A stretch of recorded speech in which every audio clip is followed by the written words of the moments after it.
Nós vamos ler a palavra de Deus nessa noite no livro dos Atos dos Apóstolos, o capítulo 15. Atos dos Apóstolos, o capítulo 15, nós estamos estudando a vida acima da mediocridade. Essa é a nossa 10ª reflexão, 10ª e última desta série, Viva acima da mediocridade. Nosso entendimento foi e é que não precisamos ser pessoas extraordinárias para experimentarmos o extraordinário de Deus. Não precisamos ser pessoas extraordinárias para sermos usados de maneira extraordinária por Deus, porque numa vida acima da mediocridade ou numa vida extraordinária, a variável extraordinária não é aquele que a vive ou aquela que a vive, mas o Deus em quem cremos. Ele sim é extraordinário e afeta a nossa vida de maneira extraordinária. Hoje lemos a história deste jovem chamado João Marcos. Livro dos Atos dos Apóstolos, capítulo 15, eu leio a partir do verso 36, quando Paulo, o apóstolo Paulo, disse a Barnabé: voltemos para visitar os irmãos em todas as cidades onde pregamos a palavra do Senhor, para ver como estão indo. Barnabé queria levar João, também chamado Marcos, mas Paulo não achava prudente levá-lo, pois ele, abandonando-os na Panfilha, não permanecera com eles no trabalho. Tiveram, Paulo e Barnabé, um desentendimento tão sério que se separaram.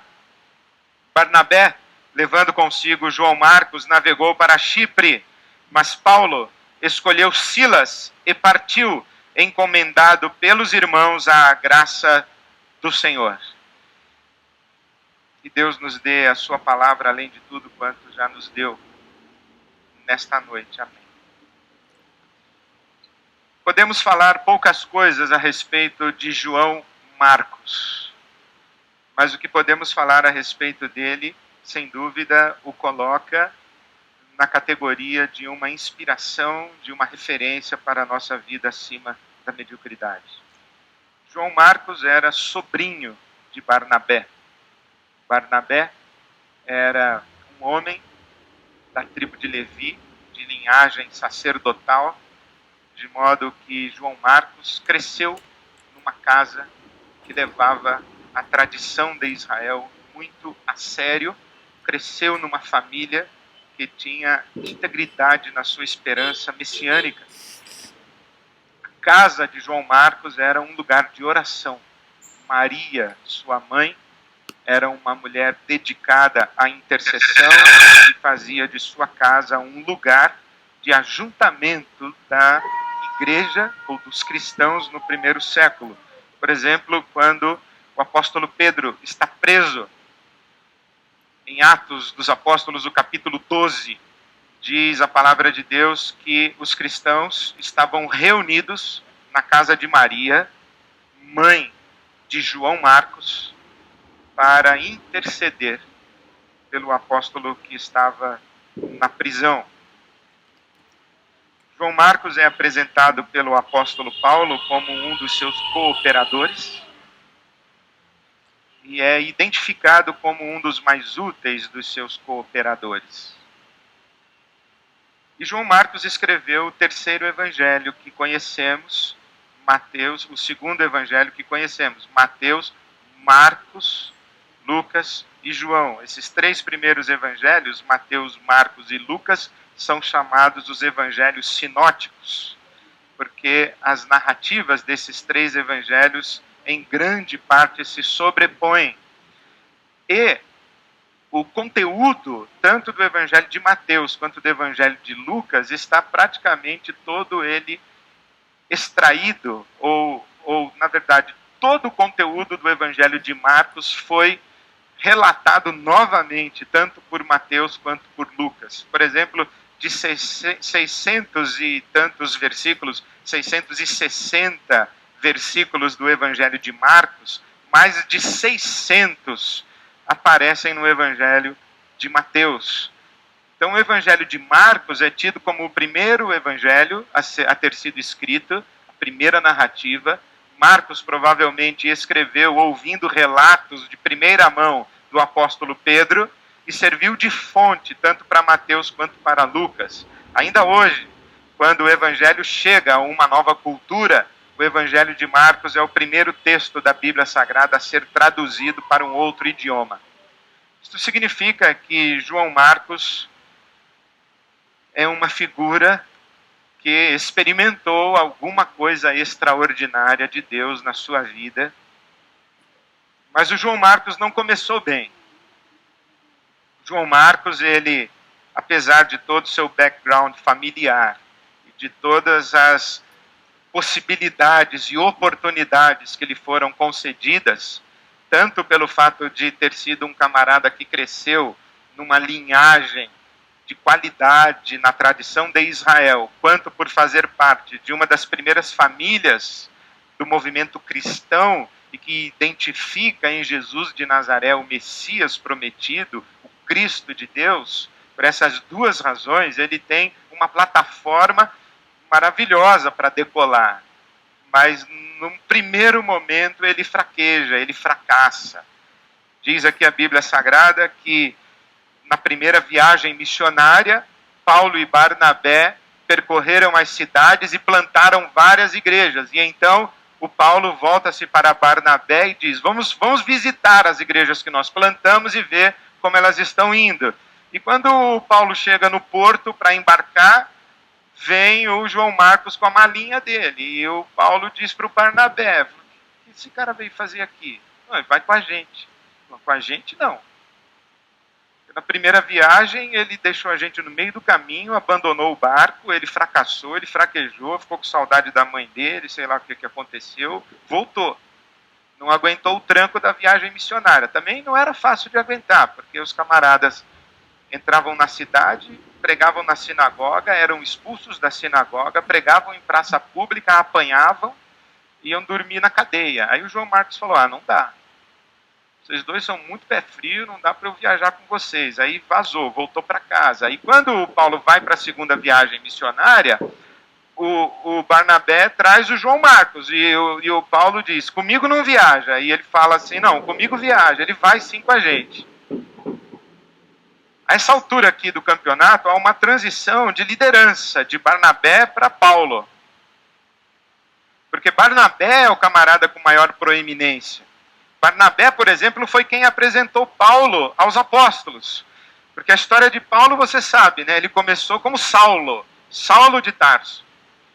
Um camarada que era um oficial romano que perseguia a igreja, que matava crente para tudo que é lado. Ele perseguia os do caminho, diz a Bíblia. E quando Estevão foi martirizado, apedrejado, no capítulo 7, está contada essa história do martírio de Estevão, o Saulo de Tarso está lá, consentindo na morte de Estevão e segurando as roupas das pessoas que estavam apedrejando Estevão.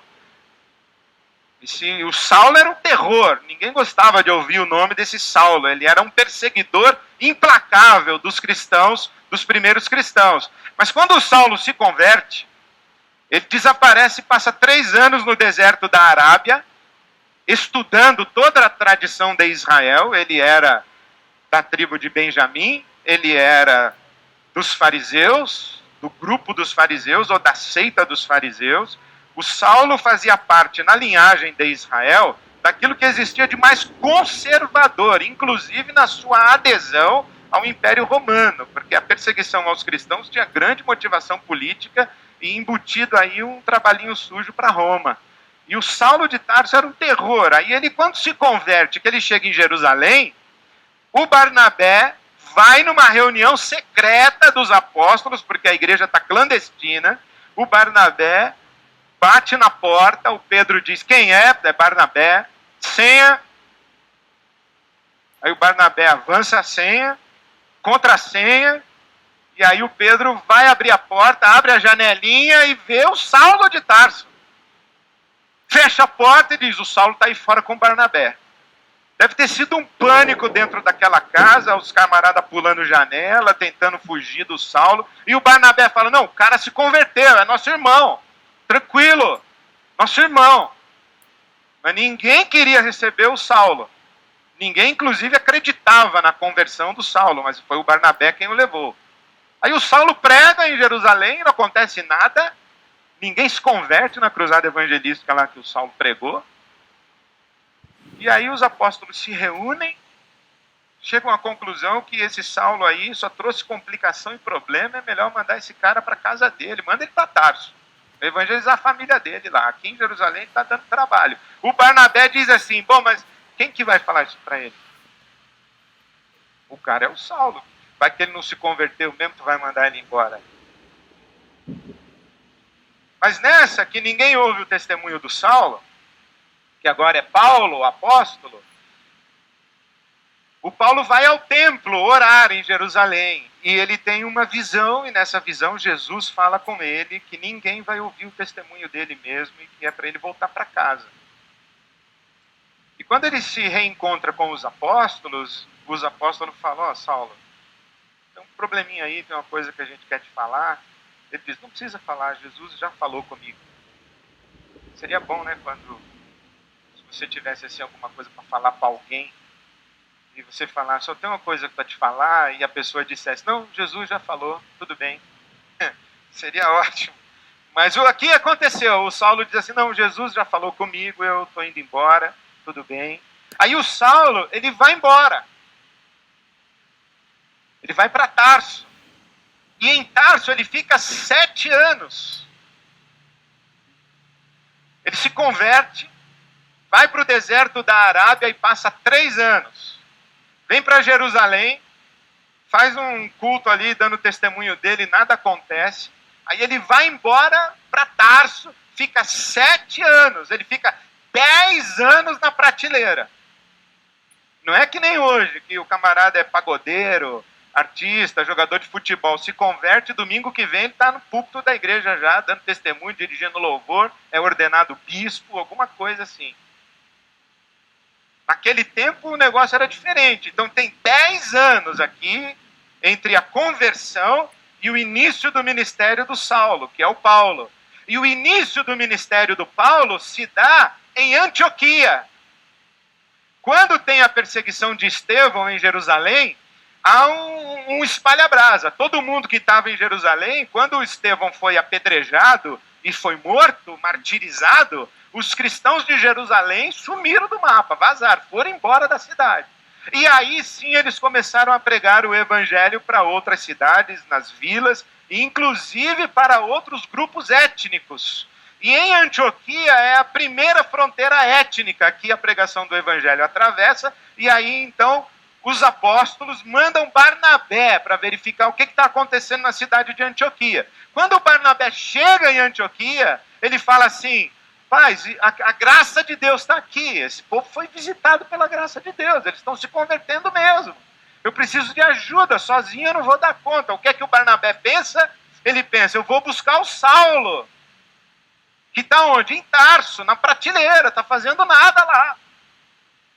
Aí o Barnabé viaja 3 meses de navio, chega lá em Tarso, conversa com o Paulo e diz, tem um trabalho para você, vem comigo para Antioquia. 3 meses de volta, e eles começam o trabalho em Antioquia, e da igreja de Antioquia é que eles são enviados, Paulo e Barnabé, para a primeira viagem. Mas se você pega Atos capítulo 13, você vai ver que está ali, que na igreja de Antioquia tinha 5 pastores e mestres. Barnabé é o primeiro. Ele tem primazia. E aqui agora, você sabendo de tudo isso, você imagina o seguinte, Paulo e Barnabé estão no porto, João Marcos com a malinha dele, aquela cara de cara que voltou da última viagem, está ali parado com a malinha dele, e o Paulo e o Barnabé estão discutindo. Vai, não vai, vai, não vai. E diz a Bíblia que tiveram uma não pequena discussão, uma grande contenda, um debate muito sério, um desentendimento muito sério. Desentendimento muito sério é quando você fala o que não deve e tem que pedir desculpa depois. Se você não falou o que não deve, não foi desentendimento sério.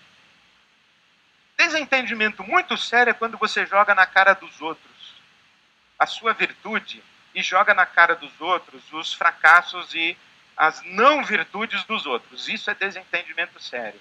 Desentendimento muito sério é quando você passa do limite do bom senso, entendeu? Quando você atravessa. Aí eu fico imaginando como é que eles dois poderiam ter atravessado a linha do bom senso numa conversa entre dois homens cristãos e adultos e maduros na fé e tudo mais, e espirituais e cheios do Espírito Santo. Seria mais ou menos assim: ô Paulo, é o seguinte, quando você estava lá na Tarso, eu que fui te buscar. Quando ninguém queria te receber em Jerusalém, eu que te apresentei para os apóstolos. Quando você não era ninguém, eu te dei a mão. Agora você cala sua boca e você me ajuda a dar a mão para esse menino João Marcos, porque ele vai na nossa viagem. Aí o Paulo disse assim: então escolhe, ou ele ou eu. Aí o Barnabé disse assim: ele. Falou: então você dançou, que o apóstolo aqui sou eu. Vai para casa você, que eu vou continuar a minha obra missionária. Você está demitido, Barnabé. Demitido. Demitiu o Barnabé. Porque aqui na Bíblia diz o seguinte, que o Barnabé voltou para Chipre. Era seu nome Barnabé, natural de Chipre. Em outras palavras, o Barnabé voltou para casa. Quer dizer, é muito legal isso daqui, né? O cara tá lá na casa dele, desocupado, no ostracismo. Aí chega o Barnabé, fala assim: ô Paulo, vem trabalhar comigo, cara. Aí ele vem para cá. Aí o Paulo cresce ao lado de Barnabé, chega pro Barnabé e fala: Barnabé, é o seguinte, cara, não preciso mais de você não. Você está demitido. Agora eu vou assumir o teu lugar aqui e você vai para casa. Legal, né? Foi o que aconteceu. E o pivô dessa discussão toda foi João Marcos, que fracassou na viagem missionária. E o João Marcos não teve nem a pachorra de dizer assim: filho, é o seguinte, vocês dois vão, eu fico. Não quero atrapalhar. Ele poderia, né? Não, ficou lá.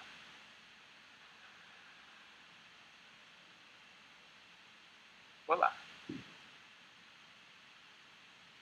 Começou muito mal, mas como você conhece a história de João Marcos, você sabe que ele termina muito bem. Porque, como dizem os sábios, o importante não é como você começa, o importante é como você termina. Como dizem os sábios, não necessariamente porque você começou mal, você está fadado a terminar mal. Se você abre a sua Bíblia na carta de Paulo a Timóteo, no capítulo 4, segunda carta de Paulo a Timóteo, capítulo 4, versículo 11, você vai encontrar o apóstolo Paulo preso, provavelmente em Roma, e ele escreve para Timóteo, seu filho na fé, e diz assim: Timóteo, eu estou aqui sozinho na cadeia, estou preso, estou abandonado, e eu fiquei sabendo que você vem me visitar. Queria te pedir que você viesse rápido e trouxesse meus livros, meus pergaminhos, trouxesse uma capa, porque eu estou com muito frio aqui na cadeia, e que você trouxesse com você João Marcos, porque ele é muito útil no meu ministério. Ah, João Marcos é muito útil no meu ministério? Começou mal, terminou bem. Mas na verdade, eu acho que o João Marcos não é que ele começa mal e termina bem. Ele começa bem, passa pelo vale, termina bem. Ele começa numa família legal, ele é influenciado por Barnabé, Pedro, Paulo, todo mundo investe na vida dele, aí ele fracassa na primeira viagem missionária e depois ele retoma. E parece que é mais ou menos esse um padrão na Bíblia Sagrada. Na Bíblia Sagrada, ninguém vive acima da mediocridade sem passar pelo vale da sombra da morte, pela escuridão, sem atravessar um período difícil na vida, sem enfrentar o fracasso, o sofrimento, a tragédia. A má notícia para você, se você quiser viver acima da mediocridade, prepare-se para sofrer. Mas essa não é uma má notícia, é uma boa notícia. Porque sofrer, você vai. Não é praga, não é profecia, não é maldição, é constatação. Sofrer você vai.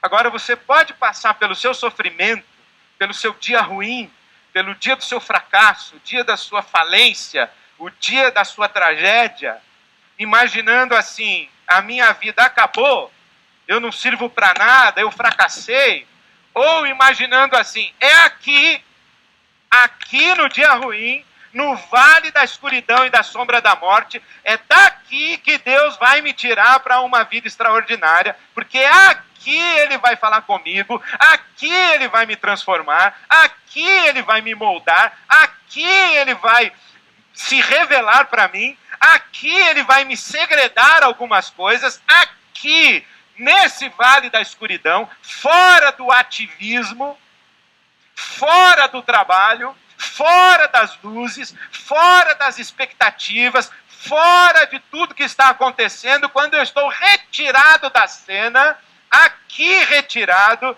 é que é o momento de Deus na minha vida.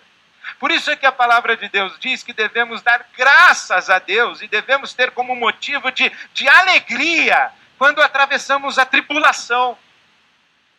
Quando passamos pelo dia mau e pelo dia seguinte do dia mau.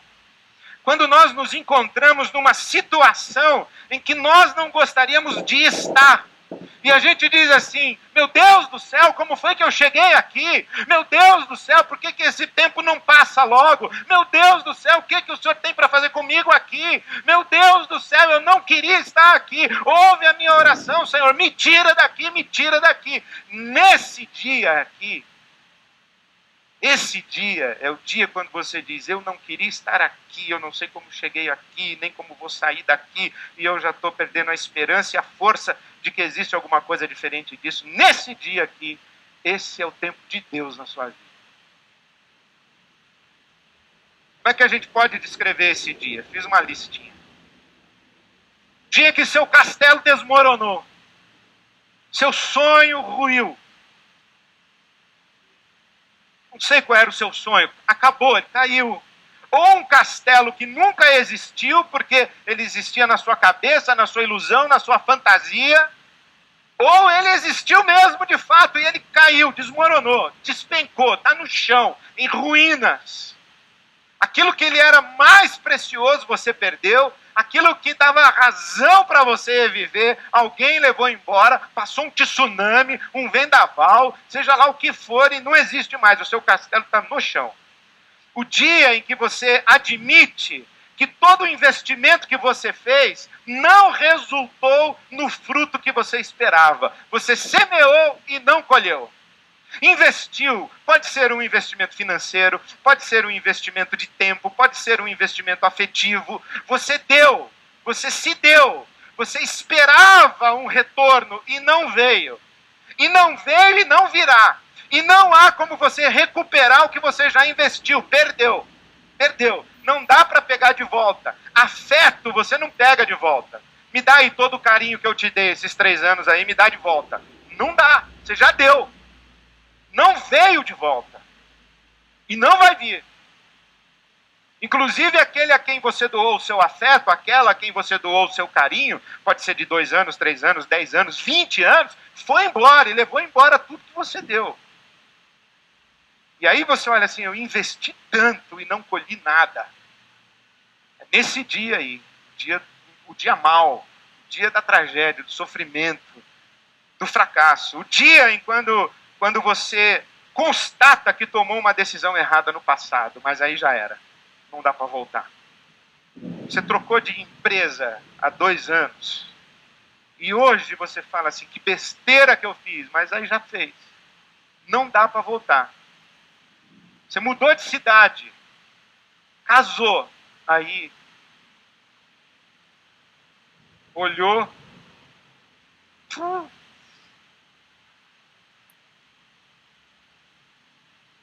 não dá para voltar o tempo, volta a fita. Se eu pudesse voltar o tempo, eu não teria feito o que fiz. Se eu pudesse voltar o tempo, eu não teria vendido. Se eu pudesse voltar o tempo, eu não teria comprado. Se eu pudesse... Você não pode voltar o tempo, você tem que admitir que a sua decisão foi errada. Hoje, 2 anos depois, você sabe que foi errada. Na época você não sabia. Inclusive, você estava absolutamente convencida de que estava certo, mas foi errada. E você perdeu um tempão da sua vida, você foi lesada, você foi lesado, perdeu. Aí você está no chão, com a cara no pó. O dia em que você tem que confessar que não deu conta de um desafio que estava diante de você. É o João Marcos. Vou nessa viagem aí com vocês, falou João Marcos. É o seguinte, cara, nós podemos ser presos, vamos apanhar. Não é hotel, é cadeia que a gente dorme. Não, eu vou com Jesus, eu vou. A primeira chicotadinha já voltou para a mãe. Aí o cara tem que admitir, falar, eu não estava pronto, emocionalmente pronto, espiritualmente pronto, eu não tinha ferramentas, eu não tinha conteúdo, eu não tinha conhecimento, não deu. Eu acreditei que era possível, mas não é, você tem que admitir que não deu. O dia quando você comete um pecado daqueles, assim, pecado mesmo. Pode até ser explicado, mas não é justificado. Pecado nunca é justificado. Pode dar atenuante, você pode racionalizar, mas não justifica. Você cometeu um pecado. E aí não adianta pôr a mão na cabeça, porque o tempo não volta. Você fez uma besteira grande, botou tudo a perder. Esse dia. O dia do abatimento por uma tragédia. Tragédia não é culpa sua, não havia nada que você pudesse fazer para evitar. Chega na casa de qualquer um, não é maldição, não é castigo divino, não é praga, é tragédia, tragédia. Caiu o prédio que você comprou, você ia mudar. Casamento marcado, o prédio comprado, tudo já pago, desmoronou o prédio. Desmoronou. Passou a tsunami em cima, pegou fogo na sua casa. Uma pessoa que você amava, você perdeu. Você perdeu o nenê que estava dentro de você. Isso é uma tragédia. Ah, se eu tivesse descansado mais, se eu tivesse trocado de médico. Não, isso é tragédia. Não tem responsabilidade e culpa, é tragédia. Esse dia aí, esse dia é o dia de Deus na sua vida. O dia em que você passou pela experiência da traição, da rejeição, do abandono. Isto é, o dia em que a maldade dos outros alcançou a sua vida. O dia em que alguém lhe fez mal, alguém lhe feriu, uma pessoa mal resolvida, uma pessoa mau caráter, uma pessoa com intenções questionáveis. Acontece você ser machucado pela maldade de alguém. Esse dia é o dia que você está na escuridão, é o dia de Deus na sua vida. O dia da falência sistêmica, porque tem gente que quando quebra, quebra mesmo. Quebra a conta no banco, quebra a mulher, quebra os filhos, quebra a família, quebra a reputação, quebra a carreira profissional, quebra a saúde, quebra tudo. Falência sistêmica. Fica na mais absoluta escuridão e sem ninguém em volta. O dia é quando você se percebe dentro de um cativeiro e você tem que dar o braço a torcer que você está escravizado. Quando seu filho fala assim, papai, você está bebendo muito. Não, eu sei o que eu estou fazendo. Sei o que eu estou fazendo. Ao dia que você admite, você fala, não, eu sou alcoólatra. Sou alcoólatra. Esse dia, esse é o dia de Deus na sua vida. Pode ser um cativeiro afetivo, um relacionamento que lhe faz mal. Você apanha em casa. Você vem esperando que o seu marido mude, ou que a sua mulher mude, né? Porque tem mulher que bate no marido também. E o marido fica esperando ela mudar. Você está num cativeiro. Você não consegue se livrar desse relacionamento destrutivo, indigno, autodestrutivo. O dia em que você se dá conta de que aquilo não é carinho, é abuso. Ou o dia que você percebe que o que fizeram com você não foi afeto, foi abuso. Aí você se dá conta disso. Esse é o dia de Deus na sua vida. E o dia do maior fracasso, mas que é a maior bênção da vida de alguém. É o dia quando você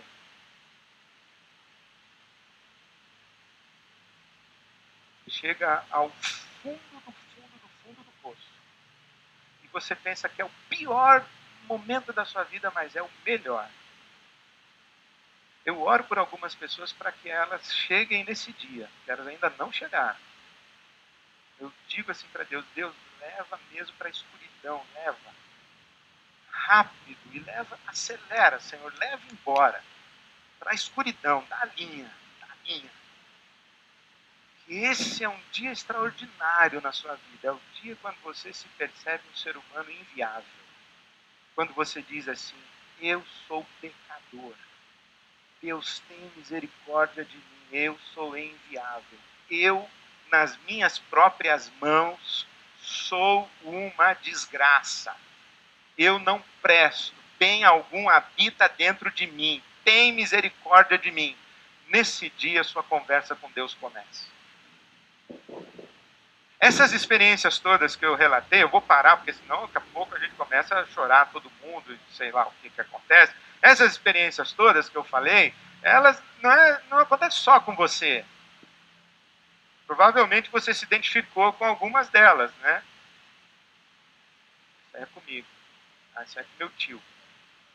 Isso aí é com a minha irmã. Isso aí é com aquela minha amiga do trabalho. Ela tem que ouvir isso aí. Mas estou falando com você, entendeu? Estou falando com você.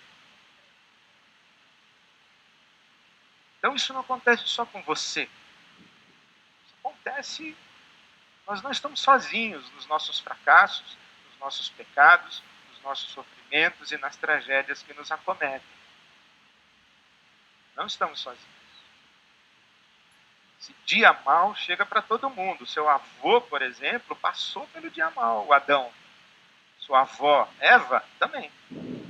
Passaram os dois. Eles se viram numa terra amaldiçoada. Eles estavam num jardim, caíram numa terra amaldiçoada. Aí o Adão virou para Eva e falou assim, tá vendo aí? Fui ouvir o que tu falou? Onde nós chegamos? E a Eva virou para ele e falou assim, tu é um banana mesmo. Na hora que eu te falei, tu devia ter dito não. E aí ficam os dois ali discutindo e os dois na terra amaldiçoada. Fracassaram. José passou pelo dia mal. Foi parar como escravo no Egito, vendido pelos irmãos, odiado pelos irmãos dele. Como é que eu cheguei aqui? Falei, que os meus irmãos me odeiam. E me botaram aqui. José passou por isso. Moisés passou por isso. Moisés era príncipe do Egito, agora está andando no deserto que nem um louco lá, que nem um camelo, literalmente, andando pelo deserto 40 anos, esperando morrer para o povo poder entrar na terra de Canaã. Jó passou por isso. E o Moisés ainda morou com a sogra, depois, no deserto. Jó foi abatido pela tragédia, perdeu tudo, menos a fé. Perdeu a mulher, perdeu os filhos, os genros, as noras, as filhas, os netos, as netas, perdeu a fazenda, perdeu o gado, perdeu a plantação, perdeu a reputação, perdeu o dinheiro no banco, perdeu os amigos, perdeu a saúde, perdeu tudo, menos a fé. Jó, falência sistêmica. Davi passou por isso. Teve um caso com a Batseba e Deus puniu o adultério de Davi, colhendo e tomando para si a criança que nasceria daquela relação de adultério. Coisa difícil, mas que está na Bíblia e que Deus fez. Afinal, ele é Deus, né? Jonas foi parar no ventre do peixe. Deus mandou ele fazer uma coisa, ele foi parar no ventre do peixe. Fugiu de Deus e Deus colocou ele na barriga do peixe. Aí o Jonas falou, como é que eu vim parar aqui? Meu Deus do céu, que lugar é esse? Não sei como é que foi, mas ele foi parar dentro da barriga do peixe. Eu confio no Joãozinho. O Joãozinho estava na escola, a professora falou, não tem como ter gente idiota que acredita nesse negócio que o cara foi parar no ventre do peixe. O Joãozinho falou assim, eu acredito, professora. Falei, e como é que foi? Falei, eu não sei não, professora, mas quando eu chegar no céu eu vou perguntar para ele. E a professora falou assim, e se ele foi para o inferno? Aí a senhora pergunta. Jonas foi parar no ventre do peixe. Pedro fracassou. Pedro negou a Jesus. E aí ele tem que trocar olhares com Jesus. E olha que interessante, né? O Pedro não somente fracassou, mas ele foi avisado que ia fracassar. O Pedro que disse assim, eu não vou te negar. Jesus olha para ele e diz assim, você vai me negar, e não apenas uma vez, você vai me negar 1, 2, 3 vezes antes do galo cantar pela manhã. E ele negou 3 vezes e teve que trocar olhares com Jesus. E esse dia não foi bom. Paulo fracassou. Quando foi para a Arábia e veio pregar em Jerusalém, fracassou em Jerusalém. E foi embora para Tarso e ficou 7 anos na prateleira. Como se Deus olhasse para o Paulo e dissesse, Paulo, você não está pronto, filho. Você tem um potencial maravilhoso. Você é um perseguidor da igreja que agora é convertido. Seu testemunho maravilhoso, mas você não está pronto. Vem aqui comigo, eu vou trabalhar algumas coisinhas na sua vida. Você fracassou, meu filho. Vem cá. Então a Bíblia está cheia de pessoas que fracassaram. Tinham tudo para ir bem. Mas é incrível como nós humanos, para que experimentemos o melhor de Deus, Deus tem que quebrar. Deus tem que colocar a gente de joelhos. Deus tem que fazer a gente enxergar o nosso tamanho. Deus tem que dizer para a gente,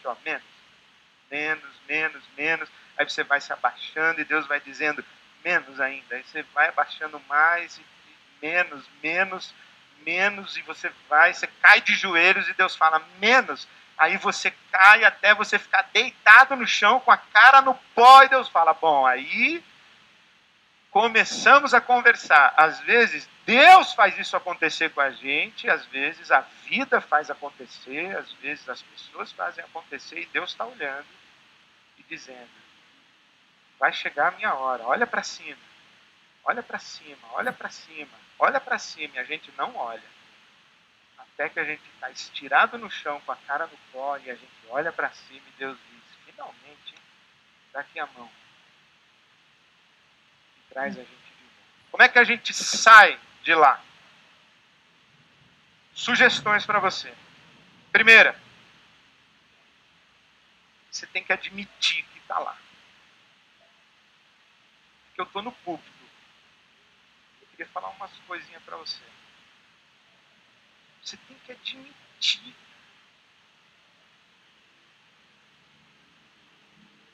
Tem que parar de se enganar. Se auto-enganar, de racionalizar, de encontrar um discurso conveniente. Parar com a ilusão das falsas esperanças que você ainda vai conseguir. Não deu. Admite. Eu tenho um amigo que diz assim, olha, que parar de perder é uma forma de ganhar. Você tem que chegar uma hora que você fala assim, perdi, acabou, perdi.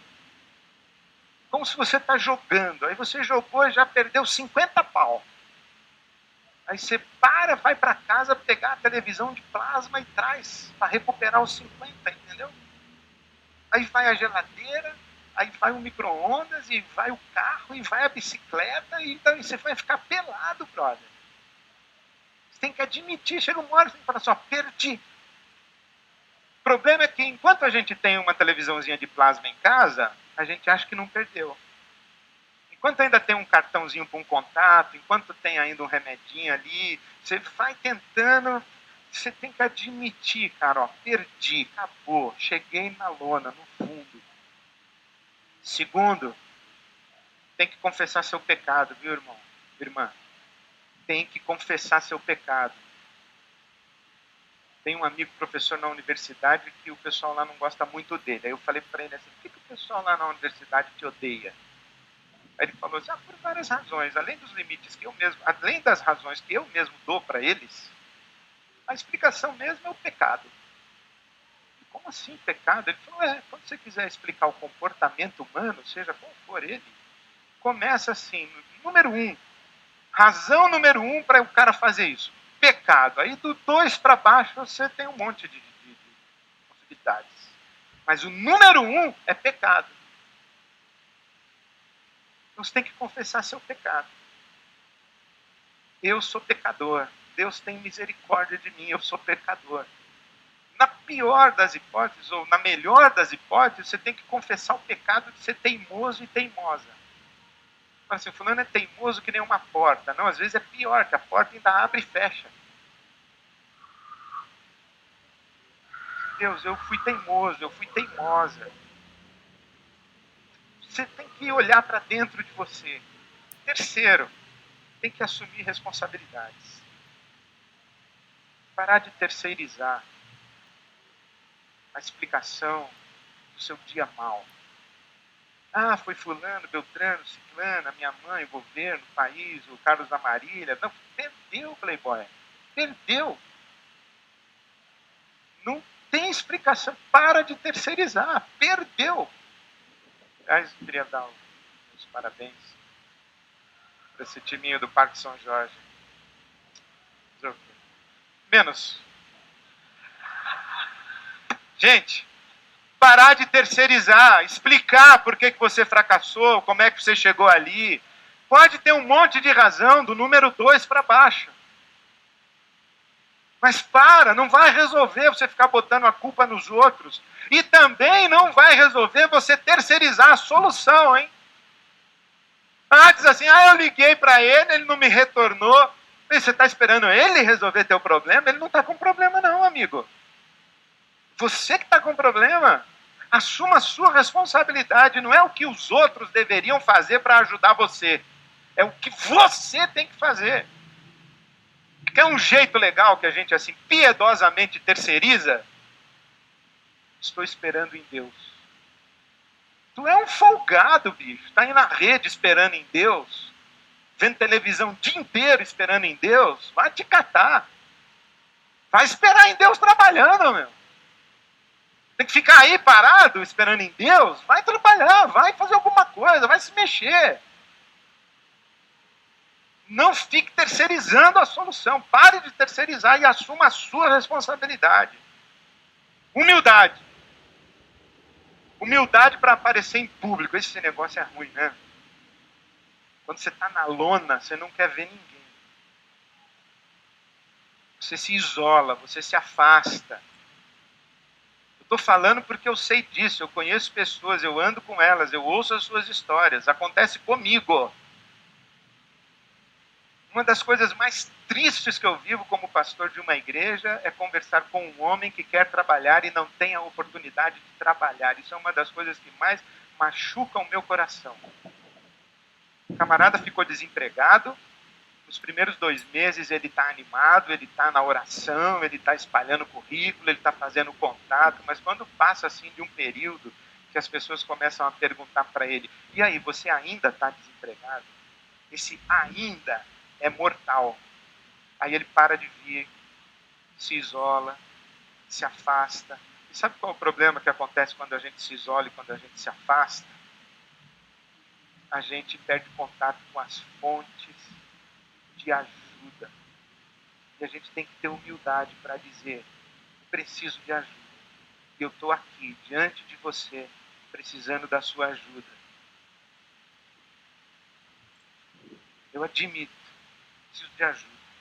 Não consegui sair disso sozinho. Quinto, ter fé. Fé. Fé no Deus que faz novas todas as coisas.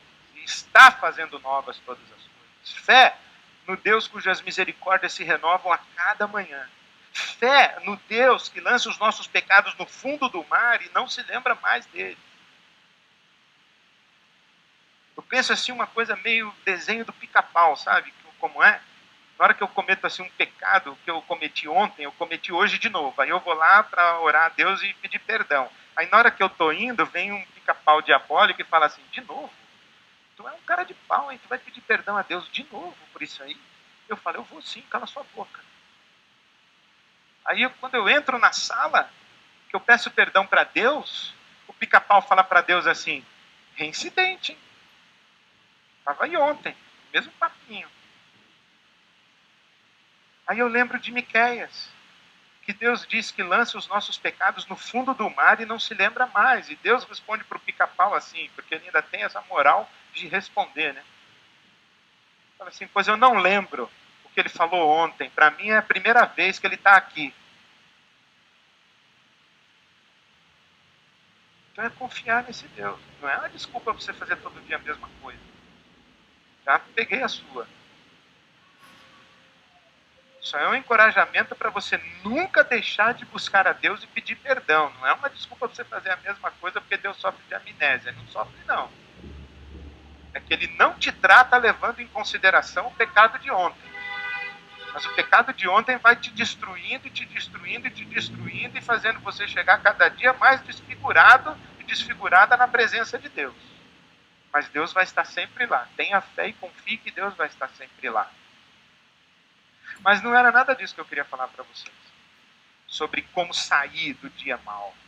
Eu queria falar uma coisa só. Uma sugestão. Tudo isso aqui que eu falei, eu acredito, eu acho que é certo. Isso aqui e muito mais. Se você conversar com pessoas, você vai receber muitas outras sugestões e você sabe que, ok. Mas o que eu queria falar para você é que eu aprendo com João Marcos qual a diferença entre o fracasso na primeira viagem e o testemunho de Paulo, você me é muito útil no meu ministério. Sabe qual é a diferença? Barnabé. Do fundo do poço, meu querido, minha querida, você não sai sozinho. Você não sai sozinha. Você precisa de alguém para lhe dar a mão. Mas você vai ter que tirar sua máscara. E você vai ter que dizer, eu preciso de ajuda, Barnabé. Esse Barnabé pode ser o seu marido, a sua esposa, o seu pai, a sua mãe. Parênteses. Não transforme seu filho e sua filha no Barnabé. Você é o Barnabé do seu filho e da sua filha. Não coloque esse peso nos ombros dele. Fecha parênteses. Pode ser o seu marido, a sua esposa, seu pai, sua mãe. Pode ser um amigo, uma amiga espiritual, um grupo de amigos, um pequeno grupo da sua igreja. Pode ser um pastor, pode ser um conselheiro, uma conselheira, um grupo de intercessão, uma intercessora, um intercessor, um mentor, um coach. Pode ser um psicólogo, pode ser um terapeuta, pode ser um psiquiatra, pode ser um psiquiatra que vai medicar você. Pelo amor de Deus, receba tudo isso como dádiva de Deus na sua vida. Aqui na nossa igreja nós temos um ministério extraordinário chamado Celebrando a Recuperação. Toda quarta-feira à noite, ali naquele mini auditório, 150, 160, 200, 300 pessoas já estiveram reunidas aqui naquele mini auditório dizendo, eu preciso de ajuda, eu reconheço que eu estou no fundo do poço, eu reconheço a minha falência, a minha fraqueza, eu reconheço o meu fracasso, eu reconheço que não consigo sair daqui sozinho, sem a bênção de Deus, o socorro de Deus e sem o socorro de vocês, me ajudem. Não caminhe sozinho, sozinha. Eu lembro uma vez que eu passei por um luto e a Silvia, minha esposa, disse para mim assim, olha, eu tive paciência com você no seu luto, mas ele está longo demais. É bom você pedir ajuda e procurar um médico, porque você está insuportável. Claro que eu estava ótimo, ela que não entendia. Mas eu fui procurar um médico, fui medicado, tomei remédio para atravessar o meu dia ruim. E entendi como uma bênção de Deus, é ter alguém que me ama o suficiente para dizer, procure ajuda, você está insuportável. Recebi como uma bênção de Deus um médico que me atendeu, que cuida de mim até hoje, como uma bênção de Deus o remédio. Vou lhe dizer uma coisa, se não é por você e você acha que não precisa, no mínimo, por amor às pessoas que te amam. Faça isso. O crente tem umas coisas muito loucas, né? Fala assim, eu não preciso de terapia. Jesus é meu terapeuta. Ele é mesmo terapêutico, mas ele não é seu terapeuta, ele é o seu Senhor. Ele é o seu Senhor. Andar com Jesus é terapêutico, mas Jesus não é terapeuta. E oração não é terapia. Busque ajuda. Peça a Deus um Barnabé. Vá atrás de ajuda, porque do fundo do poço Deus nos tira através de pessoas. Ah, Deus não pode me tirar do fundo do poço? Pode, quer, vai tirar. Mas uma boa notícia para você é que Deus usa homens e mulheres que atendem pelo nome de Barnabé, que nos dão a mão. Quando ninguém acredita na gente, eles acreditam, eles nos dão a mão e colocam a gente de pé de novo. E quando eles fazem isso com temor a Deus, a gente não agradece para eles, a gente agradece a Deus. Você está numa situação indesejada. Há quanto tempo você está aí? Quanto tempo mais você vai ficar aí? Comece de novo. Isso aí não é o seu fim. Não é o ponto final da sua vida. Comece de novo, em nome de Jesus. Clame aos céus e o Senhor há de socorrer você. E colocar na sua frente os instrumentos necessários para você refazer a sua vida e reconstruir a sua história. Quero terminar sintetizando para você o que eu chamei de uma vida acima da mediocridade. Faço questão de ler pelo menos um parágrafo. A vida acima da mediocridade não se mede pelas conquistas sociais. Isto é, não tem nada a ver com os símbolos de status e sucesso associados a realizações, riquezas, talentos excepcionais, posição de poder, fama, popularidade. A vida acima da mediocridade, de acordo com a Bíblia Sagrada e a Palavra de Deus, é descrita com outras categorias e outros critérios. O mundo está cheio de pessoas extraordinárias, que são pobres, que são anônimas, que não têm talentos excepcionais, que não fizeram nada de espetacular e não têm qualquer influência nos rumos de nada. Gente extraordinária que você cruza na rua com elas e não dá um centavo por elas.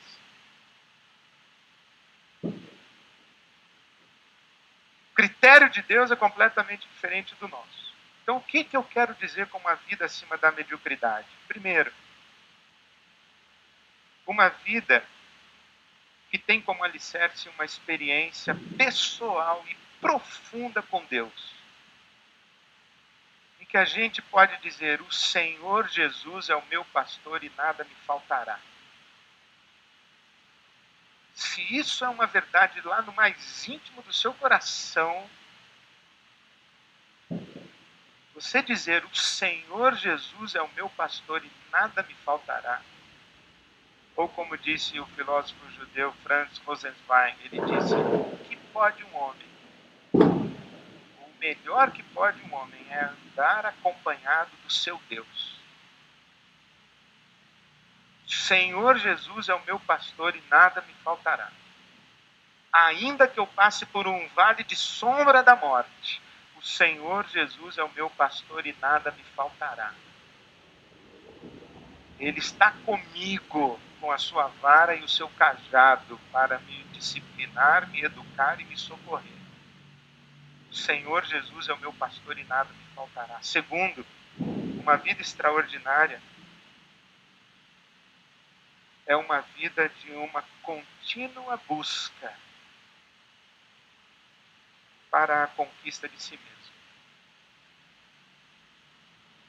Disse Salomão no livro dos Provérbios, capítulo 16, versículo 32. Maior é aquele que conquista a si mesmo do que aquele que conquista uma cidade.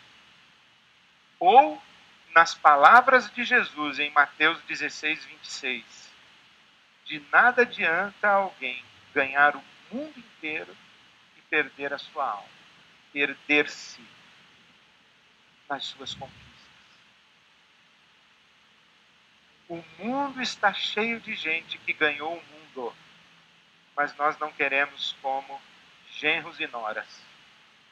E ficaríamos absolutamente contrariados se casassem com os nossos filhos e nossas filhas.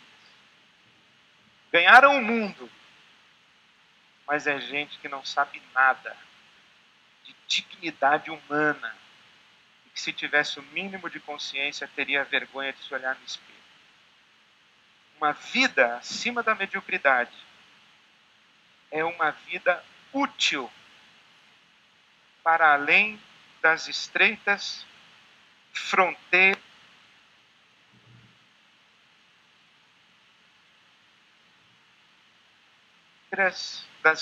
uma vida acima da mediocridade é aquela que encontrou seu lugar no reino de Deus e através de quem o reino de Deus se torna visível e palpável. É gente que serve, é gente útil. Isso é uma vida acima da mediocridade. Conhecer a Deus, ser transformado por Deus à imagem do Filho de Deus e ser um instrumento de Deus no mundo a serviço do reino de Deus. Isso é uma vida acima da mediocridade. Você pode ser a pessoa comum que você é, e eu sou, e nós podemos ser homens e mulheres extraordinários. E Deus olha para nós e diz: meu filho, minha filha, cada dia mais parecido comigo, útil nas minhas mãos, vaso de honra para minha glória. Gente como você e eu, que vive acima da mediocridade. Não desperdice a sua vida, meu querido, minha querida. Não desperdice a sua vida. Essas três coisas são acessíveis universalmente. Quer conhecer a Deus? Quer ser transformado por Deus? Quer servir a Deus? Nada te impede. É só você cair de joelhos e dizer: Senhor, preciso de Ti. Senhor, transforma a minha vida. Senhor, usa-me. Eu quero viver acima da mediocridade. Se precisar começar de novo, comece. Se você começar de novo amanhã e terça-feira tiver que começar de novo, comece de novo. Não desista jamais de começar de novo, porque a vida acima da mediocridade está à sua disposição e à minha disposição. Que Deus nos leve longe e além. Alto, bem alto e muito longe, para a glória dele mesmo. Amém.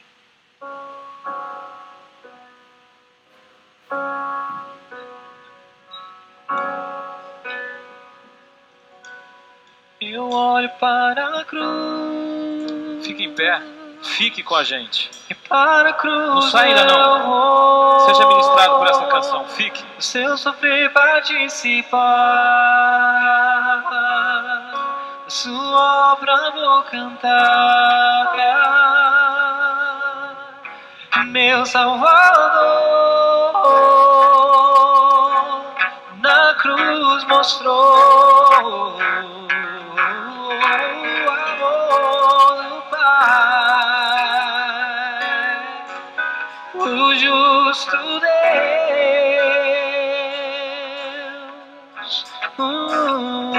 pela cruz me chamou gentilmente, me atraiu e eu, sem palavras, me aproximo, quebrantado por seu amor.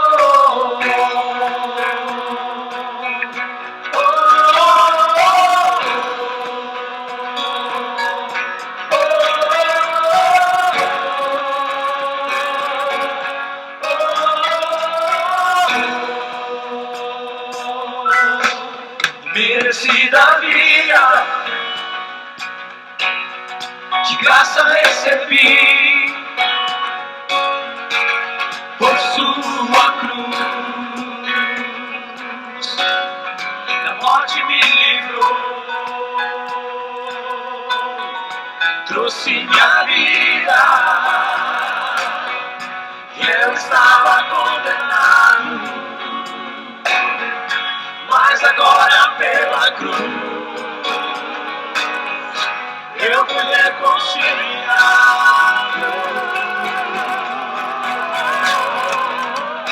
Pela cruz me chamou gentilmente, me atraiu e eu, sem palavras, me aproximo, quebrantado por seu amor.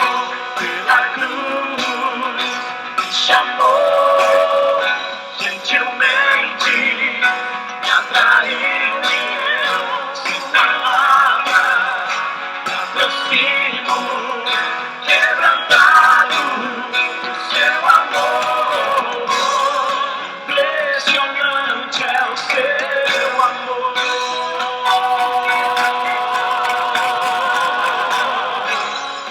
Me redimiu e me mostrou o quanto é fiel. Pela cruz me chamou gentilmente, me atraiu e eu, sem palavras, me aproximo, quebrantado por seu amor. Pela cruz me chamou gentilmente, me atraiu e eu, sem palavras, me aproximo,